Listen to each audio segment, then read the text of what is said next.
Greetings, yogurt males. I'm gonna talk about this fun and relaxing game called Battle Brothers. Don't let the title fool you. This game isn't about kissing the bros goodnight. It's about getting repeatedly raped by hordes of men, packs of rabid animals, and the occasional Wiccan goth GF. Not only will this game repeatedly manhandle you for hours and hours, it will also leave you with night terrors. Help! Help! Don't worry though, you'll eventually develop a severe case of Stockholm Syndrome. Harder, Daddy. I would know. My mental health has been permanently damaged. It's over! It's over! The game may not be Elden Ring or Baldur's Gate in terms of graphics, but it does have the 12th century sad peasant vibe.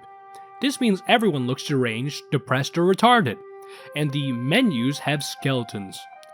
While simple, the game's visuals sell the dreary woes of starving in the woods, while looking for a graveyard 100 miles away from civilization. All the sound effects also add to this mood.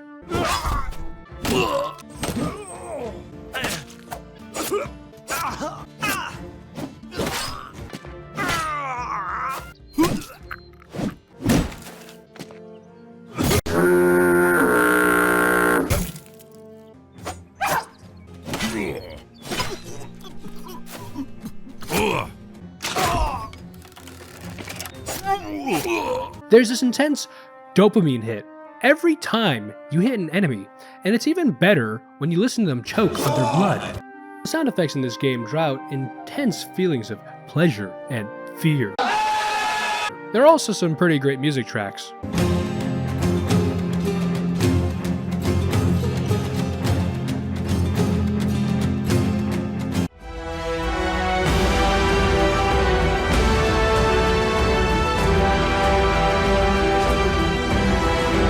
Hey, want to listen to some tunes?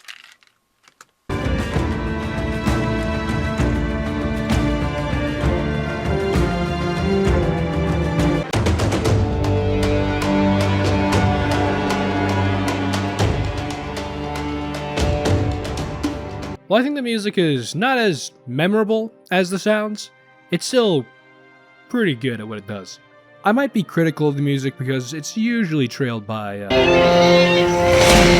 Eventually you too will associate this sound with anguish. The game is split into two, the main map and turn-based combat.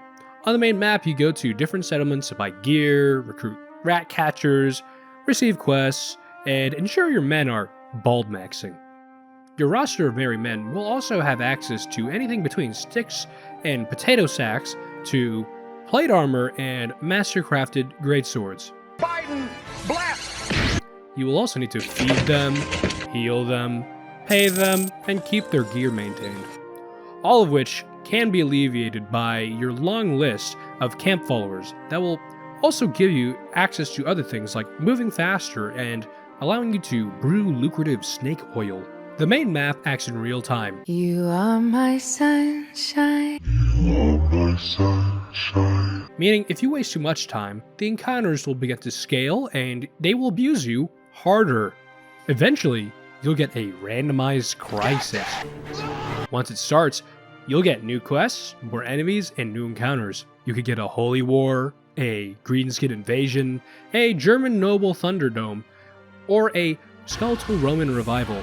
Another crisis will trigger after the last one has been resolved, until all the crises have been beaten, so make sure you don't lose your important units. Between every town, city, and castle, there are animals, trees, bandits and sand people, German noble hosts, necromancers and their necrotic gimps, greenskins, Vikings, and Roman skeletons blocking your path.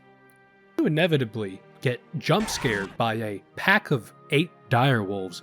You'll be brought to the turn-based combat half of the game. Here, the hit chance system resembles XCOM, but without the weighted chances in your favor. This will mean missing 4 of the 70% chance attacks with your backliners, and watch as your frontliners become grounded to dust by the 400-pound green man rushing their way.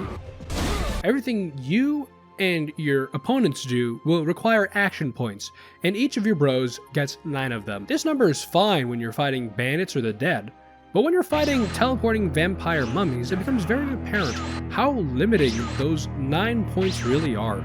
Basically, anything that reduces the use of action points is amazing, making Pathfinder the best perk in the game. Whenever you actually manage to hit something, the target's health and armor determine whether they're about to get their brain caved in or if they survive. If you're fighting a big, sweaty orc, he doesn't need armor. However, your level 1 cripple will. The problem is, the more armor you pack on, the more fatiguing it is. This also goes for weapons. The more fatigued your bros are, the lower your initiative will be. If they max out their fatigue, they won't be able to use all of their action points. Get the fuck up. So stamina management is very important for drawn out fights, so a perk like Pathfinder is great because it reduces stamina usage while moving on rough terrain. As for perks, you get them every time your units level up until level 11. The higher the level, generally, the better the perks available. They'll start by allowing your bros to hold more items, to dealing 25% more damage after killing someone. Every time your bro levels up, you get to choose 3 attributes to increase. The thing is, there are 9 you can change, and usually there are 6 you want to boost. You have melee skill, which increases your percent chance to hit, alongside ranged skill. There are hit points and fatigue, resolve, which if it's too low, your units might go into battle sad, meaning they'll miss more and dodge less. Initiative, melee defense, which increases melee dodge chance. And finally, and least, ranged defense. A stat that increases ranged dodge chance, a damage type that basically none of the scary enemies in the game will have, but you will wish you had when a barbarian thrall impales your archer who's a little too far from the front line. All of that said, the gameplay is responsive and addicting. These percentage-based combat systems put my brain into degenerate gambler mode, meaning I've seriously thought things like, yes, this crossbow bolt will hit on a 15% and not hit one of my tanks in the back of the head. Battle Brothers is a game that has elevated my blood pressure and wasted a few hundred hours of my time. If you ever wanted a game that makes you want to kill yourself every hour of playtime, this is it. I thoroughly recommend it.